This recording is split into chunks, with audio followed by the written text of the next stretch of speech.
जब हनुमान जी ने शनि को हराया। शनि के नाम से ही इंसान डरने लगता है।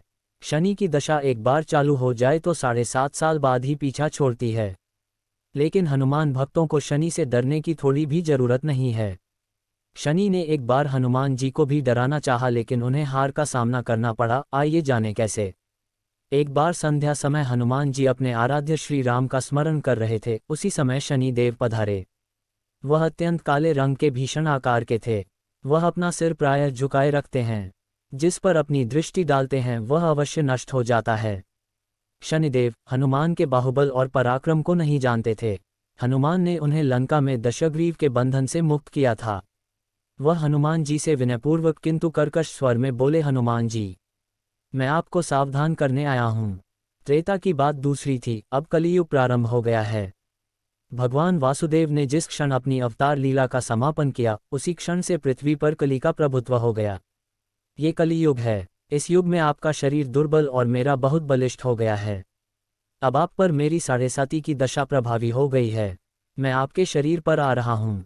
शनिदेव को इस बात का तनिक भी ज्ञान नहीं था कि रघुनाथ के चरण आश्रितों पर काल का प्रभाव नहीं होता। उनके सेवकों की ओर दृष्टि उठाने का साहस कोई सुर असुर नहीं करता था। हनुमान जी ने शनिदेव को समझाने का प्रयत्न किया, आप कहीं अन्यत्र जाएं।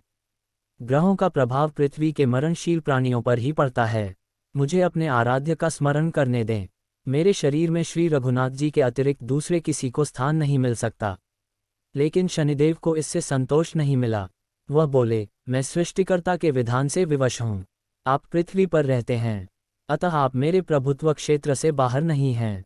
पूरे 22.5 वर्ष व्यतीत होने पर 7.5 वर्ष के अंतर से 2.5 वर्ष के लिए मेरा प्रभाव प्राणी पर पड़ता है।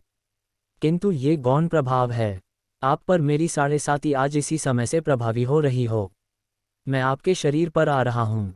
इसे आप टाल नहीं सकते।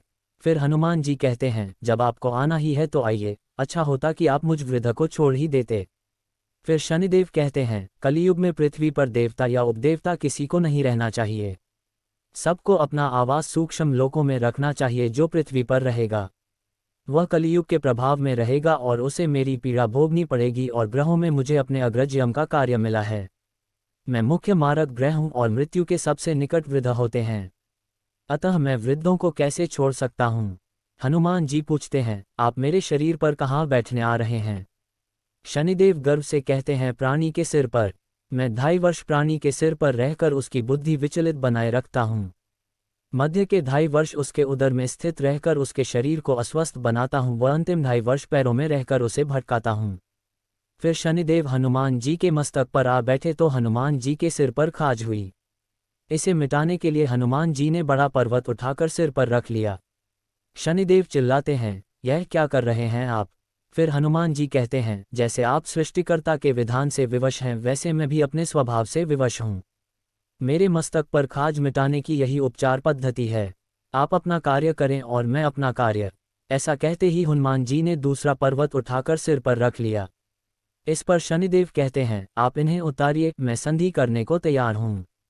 उनके इतना कहते ही हनुमान जी ने तीसरा पर्वत उठाकर सिर पर रख लिया तो शनिदेव चिल्लाकर कहते हैं, मैं अब आपके समीप नहीं आऊँगा। फिर भी हनुमान जी नहीं माने और चौथा पर्वत उठाकर सिर पर रख लिया। शनिदेव फिर चिल्लाते हैं, पवन कुमार, त्राहि माम ताहि माम, रामदूत, आंजनेयाय नमः। मैं उसको भी पीड़ित नहीं करूँगा जो आपका स्मरण करेगा। मुझे उतर जाने का अवसर दें। हनुमान जी कहते हैं, बहुत शीघ्रता की, अभी तो 5वां पर्वत बाकी है।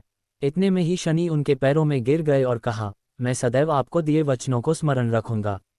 आघात के उपचार के लिए शनिदेव तेल मांगने लगे।